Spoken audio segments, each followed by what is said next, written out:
One of my favorite things about analog heat is just the unique character of the sound, and a lot of that is due to the fact that it's a completely analog signal path. From our 8 distortion circuits, the EQ, the filter, everything is analog. So we have a nice warmth to the sound, and you'll hear that as we start to go through some of these distortion circuits. So let me play some music.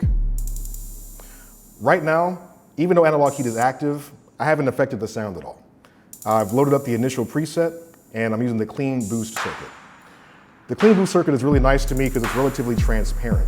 So if you're going for just adding a bit more warmth, a bit more punch to your sound, the clean boost circuit is a great place to start. What I like to do with this is add just a little bit of drive here.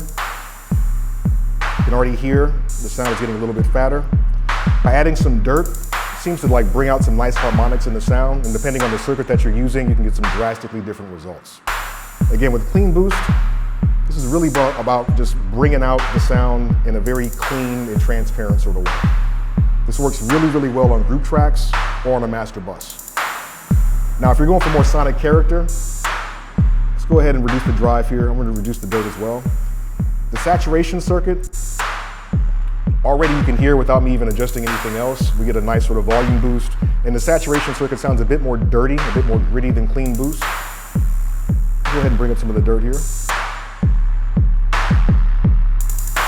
And I think you can really hear the effect of the saturation circuit, especially on the snare and some of the higher frequencies. It's just a bit more of a grit, a bit more of a dirt to it that I like a lot. Now, comparing saturation to enhancement, enhancement sounds a bit brighter, and you'll notice when I switch from saturation to enhancement, the equalizer setting is going to be slightly different. For instance, if I adjust the lows here, bring in some of the highs as well, we can see the shape of the EQ curve here. If I go back to the saturator, we can see the low frequency that I added doesn't have quite the same effect. So the way that the EQ was applied is different based on the different distortion circuits that you choose. If we go up to mid-drive, this does pretty much what the name implies. We're focusing more on the mid-range frequencies. You hear much more of a kind of trashy, distorted sound. This, I feel, is really useful if you're going to blend this with the dry signal. So over here, we see my dry-wet mix. And adjust this to taste. Just get a little bit of that blended in with the dry signal. Boost the preset volume. And to really hear the difference, let me go ahead and make this inactive so we can hear this bypassed. And then we activate it again. It's a pretty significant difference. Again, what's nice is that it's really easy to dial in just the amount of distortion that you want. You don't have to go crazy with this if you don't want to. Now, if we venture over to the other 4 distortion circuits, this is where things get a little bit more gnarly. We have our rough crunch. Let me go ahead and make this completely wet. Turn down the preset volume a bit so I don't blow your ears out.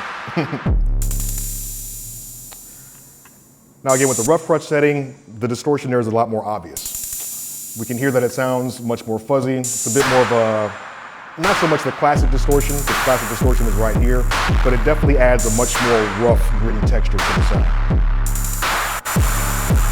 For our classic distortion here, we reduce the drive and the dirt a bit. There we go. And again, I think it's just really important to point out, you can go as crazy as you want to with this, but being able to dial this in some subtle ways and shape it is really what analog heat is about, in my opinion. Now, before I get to round fuzz, let me jump to the high gain setting. This is pretty much like the most extreme amount of distortion. And you can already hear how much that's driving the sound.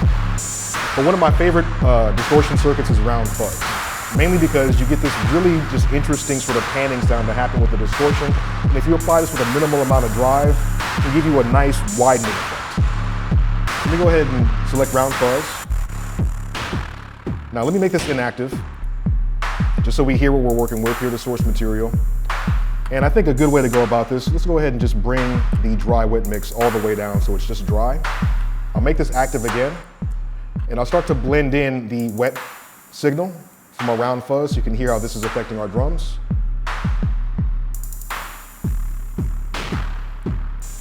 So right now, we're basically blending the dry and wet signal about 50-50. Let me turn up the preset volume here a bit more. Now I'm using a pretty minimal amount of drive here. If I make this more intense,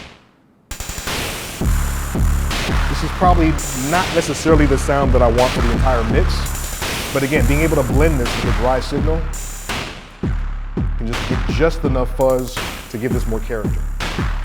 Now, another way that I can play around with applying these different settings, as opposed to just leaving it wet or mixing the dry and wet value, I can use the envelope here to apply distortion only to certain parts of my audio. If we look over here, we can see the envelope that's being generated, basically following the volume of the audio.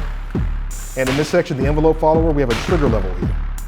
What I want to do is make it so that as the kicks and the snares, the highest volume stuff plays, I don't want that to be affected by the drive quite as much. So my trigger level essentially acts as a threshold. I can adjust the gain here to give me a bit more room to work with. And I'm going to bring my trigger level down so that only the loudest parts of the audio are going above this. There we go. Now as I do that, if you look over here, we can see the way that the envelope is being affected. And the destination down here says drive.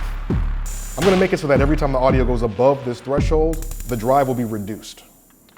So here's my amount. I'm going to go ahead and reduce this. And we'll hear some kicks playing in a bit.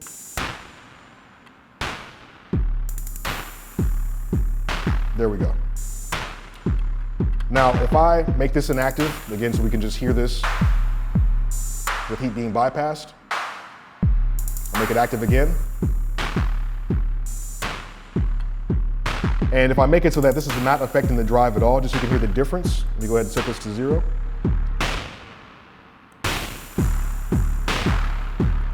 So you can hear that round fuzz is being heard more consistently. But as I adjust the drive, I can make it so that this is only applied when the audio either goes above the threshold or below the threshold. This is a nice way to get some pseudo compression happening. One more thing I'll touch on. Let me go ahead and bring this up just a little bit. With our filter, we have a bunch of different filter types, and one filter type that I like to use a lot is the peak filter, which is over here. The main reason why is because with a combination of this peak filter and our 2-band EQ, we can actually use the analog heat as a 3-band analog EQ. I'll give you an example of what I mean. So I have my 2-band EQ here. I'll reduce the lows a bit, bring up the highs. And then with my peak filter, I'll adjust the frequency, bring up the resonance a bit. And now I can enhance the mid-range frequencies here. Or I can exaggerate the lows and the highs by just emphasizing them a bit more with the filter. And you can hear as I'm moving the filter frequency, it might be nice to automate that or modulate that with something. And we have the ability to do that with the LFO. Or again, if I don't want the envelope follower to manipulate the drive, I can have this affect the filter frequency, which is right there.